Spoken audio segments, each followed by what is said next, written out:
Sebelum melanjutkan, jangan lupa subscribe dulu, terima kasih. Bab 407 berikan hadiah besar. Di langit, di antara awan putih, seekor naga biru terbang lewat. Chu Feng menunggangi naga biru sementara tangan kirinya menggendong murid dari sekolah Yuangang. Dia mengikuti arah yang dikatakan murid itu dan bergegas. Murid itu benar-benar ketakutan. Dia tidak pernah menyangka bahwa Chu Feng, seorang pemuda di alam mendalam, tidak hanya bisa terbang di udara, kecepatannya bahkan sangat cepat. Dia bahkan lebih cepat daripada beberapa ahli alam surga yang pernah dilihatnya. Dia benar-benar tidak bisa melihat apa yang terjadi pada Chu Feng.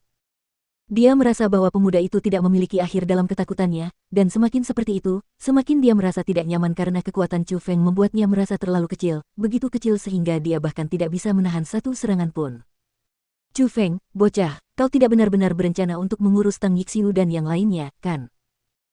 Mereka memiliki 4 orang di sana, dan karena ada murid nomor 1 dari 4 kekuatan, yang disebut sebagai jenius luar biasa dari generasi muda 9 provinsi, mereka pasti memiliki metode yang tidak dimiliki orang normal.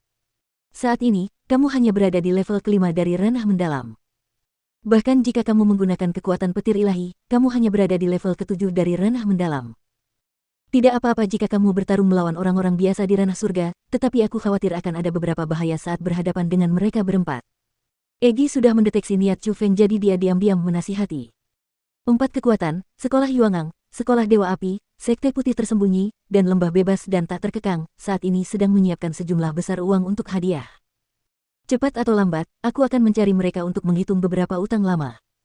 Saat ini, karena mereka berempat berkumpul bersama, ini adalah kesempatan yang langka.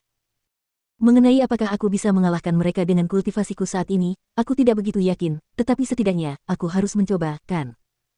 Kesampingkan fakta bahwa aku bisa melarikan diri jika aku tidak bisa mengalahkan mereka, karena mereka sama sekali tidak bisa mengejarku, jangan lupa bahwa aku masih punya beberapa jimat penyerang. Dengan kecepatanku, ditambah kekuatan jimat penyerang, mereka tidak akan bisa mengalahkanku. Kali ini, mereka pasti akan mati. Chu Feng dipenuhi dengan keyakinan dan dia bersumpah untuk mengambil kepala mereka. Aku benar-benar tidak bisa melakukan apapun padamu. Tapi ini tidak apa-apa. Karena situasinya sudah seperti air dan api, membiarkan beberapa kekuatan itu membayar harganya adalah sesuatu yang seharusnya dilakukan. Egi tampak menggelengkan kepalanya tanpa daya, tetapi di wajah kecilnya yang manis, senyum tipis penuh kerinduan muncul. Provinsi Qin sangat besar, dan ada banyak kekuatan kuat di sana. Banyak kekuatan kelas 2 bahkan jauh lebih kuat daripada sekolah Lingyun Provinsi Azure, apalagi kekuatan kelas 1. Dan di antara sekian banyak kekuatan kelas 1, ada satu kekuatan yang sangat istimewa. Meskipun sebagian besar kekuatan kelas 1 sangat kuat, karena keberadaan villa bergengsi dan rumah pangeran rumput tanah tebal, mereka hanya bisa memiliki sedikit ketenaran di dalam batas-batas Provinsi Qin. Namun, ada satu kekuatan yang berbeda dari yang lain. Kekuatan ini tidak hanya terkenal di Provinsi Qin, tetapi juga sangat terkenal di provinsi-provinsi kuat lainnya yang sedang berkembang. Kekuatan ini juga sangat dicintai dan dihormati oleh para ahli pria dari banyak tempat, dan kekuatan ini bahkan memiliki nama yang sangat menarik. Namanya adalah seperti mabuk atau bermimpi. Pemilik Light Drang or Dreaming adalah orang yang misterius. Tidak ada yang tahu siapa dia, dan semua anggota Light Drang or Dreaming adalah wanita cantik dan sangat anggun yang memiliki kultivasi yang sangat tinggi. Mereka membuka gerbang, menyambut tamu yang datang dari mana-mana, dan mereka bertukar hadiah yang pantas dengan layanan yang sangat baik. Sampai di situ, sudah ada dugaan di hati banyak orang. Yang disebut seperti mabuk atau bermimpi itu sebenarnya adalah tempat yang romantis. Dalam istilah yang lebih tidak mengenakan, itu adalah rumah bordil kelas atas, dan yang mereka sambut adalah tokoh-tokoh besar dari benua 9 provinsi. TN, Gongzi, adalah gelar untuk putra bangsawan, dan tidak diterjemahkan karena kedengarannya lebih baik jika tidak diterjemahkan. Selain itu, dialog di bawah ini menggunakan sudut pandang orang ketiga, spoiler title sama dengan, dialog yang agak cabul, style sama dengan, default, collapse garis bawah link sama dengan, true. Ah, Tang Gongzi, kamu nakal sekali gelombang mempermainkanku seperti itu. Aku suka. Aku akan mempermainkanmu dengan cara apapun yang aku mau. Berteriaklah. Berteriaklah dengan keras. Cepat bicara, bicaralah seperti yang kuperintahkan. Ah, rasanya sangat menyenangkan gelombang Tang Gongzi, kamu sangat baik gelombang Ziling mencintai Tang Gongzi, dan Chu Feng itu bahkan tidak bisa dibandingkan dengan Tang Gongzi. Ah gelombang. Haha, teruskan. Teriak lebih keras. Bocoran. Di dalam istana berwarna merah muda, Tang Yixiu tengah melakukan tindakan tidak senonoh dengan seorang wanita genit yang telanjang bulat. Kedua tubuh telanjang mereka saling melilit erat dan mereka bermain-main hingga ekstrim. Ah, kakak Tang masih ingat tentang Ziling dan dia tidak bisa melupakannya. Tapi sangat disayangkan, mungkin Ziling sudah pergi mencari Chu Feng dan mungkin mereka berdua sudah bersama. Chu Feng itu benar-benar punya sial. Dia benar-benar membuat Ziling mencintainya dengan sepenuh hati. Sebaiknya dia tidak membiarkanku menemuinya lagi atau aku pasti akan mengebiri dia dan melemparkan saudara keduanya ke anjing. Di tengah istana, ada sebuah meja yang sangat indah. Bai Yunfei dan Song Qingfeng sedang duduk bersila di tanah dan saat ini mereka sedang bersulang dan minum dengan riang. Dalam pelukan mereka, keduanya memeluk seorang wanita cantik yang memiliki keanggunan tertentu dan juga kultivasi yang tidak lemah. Selain itu, di sekeliling mereka, banyak wanita yang pakaiannya tidak lengkap saat mereka berputar-putar.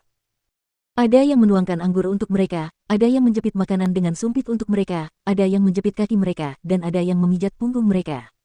Pelayanan mereka sangat menyeluruh. Tang Yixiu, bisakah kau tumbuh dewasa? Ziling hanyalah seorang gadis kecil. Selain wajahnya yang tampan, apalagi kelebihannya? Dalam hal keterampilan, apa kelebihannya dibandingkan para wanita di sini? Di dalam istana, ada ranjang besar berwarna merah dan kain tipis tergantung di atas ranjang, menyembunyikan semua yang ada di dalamnya. Liu Xiaoyao sedang memeluk dua wanita dengan tubuh telanjang. Dia menjulurkan kepalanya, dan melolong keras ke arah Tang Yixiu yang ada di dekatnya. Liu Gongzi, kalian semua membicarakan Ziling di sana-sini. Apakah Ziling benar-benar sebaik itu sehingga dia tak terlupakan olehmu? Seorang wanita telanjang dalam pelukan Liu Xiaoyao bertanya dengan menggoda. Haha, tidak ada satu hal pun yang baik tentang gadis itu. Dia bahkan tidak sebanding dengan kalian berdua. Liu Xiaoyao tertawa keras, membalikkan tubuhnya, lalu menekan kedua wanita itu di bawahnya. Asteris boom tapi tepat pada saat itu, sebuah ledakan tiba-tiba terdengar dari pintu istana yang tertutup dan pada saat yang sama, pintu-pintu besar yang terbuat dari bahan khusus benar-benar hancur. Tak lama kemudian, beberapa pria dilempar ke dalam dan semuanya berwajah pucat pasi dengan darah di sekujur tubuh mereka. Mereka adalah junior dari sekolah yang sama dengan Tang Yixiu dan yang lainnya, dan mereka bertanggung jawab untuk menjaga istana. Siapa? Perubahan mendadak itu mengejutkan keempat orang di istana dan semuanya melemparkan tatapan sinis ke arah pintu masuk istana.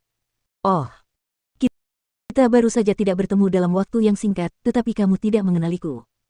Tawa tenang terdengar dan Chu Feng sudah memasuki istana. Chu Feng. Setelah melihat Chu Feng, ekspresi keempat orang itu berubah dan niat membunuh di mata mereka menjadi semakin kuat. Salah satu dari mereka berteriak dingin, Chu Feng, kamu benar-benar punya nyali besar. Kamu jelas tahu bahwa kami sedang mencarimu, tetapi kamu berani datang ke depan pintu kami. Sebenarnya, alasan aku datang mencari kalian adalah karena aku ingin memberikan hadiah besar untuk kalian semua. Oh, hadiah besar apa? Kirim kalian semua untuk mati.